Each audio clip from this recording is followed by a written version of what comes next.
Ito po yung pusa na dito sa shop namin. Matanda na po to siya.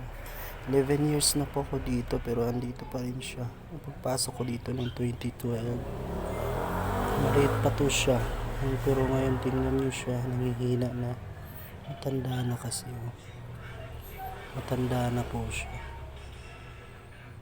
Stray cat po to, wala po siyang may-ari. Pero dito lang po sa shop namin. Kawawa naman siya.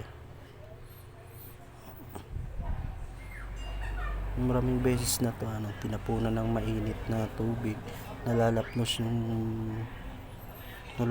yung balahibo niya sa sugat. May mga peklat to siya. Papakita ko sa kaso parang natabunan na ng buhok.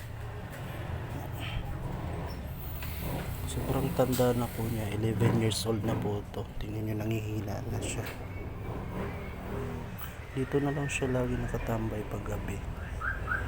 Kawawa nga Ito yung mga piglet niya. Mga wala yung hiyang tao dito kawawa siya. Halata mong matanda na, hindi na niya kayang tumayo. Nakakatayo pa siya pero paika-ika na. Yung tipong paugod-ugod na yung lakad.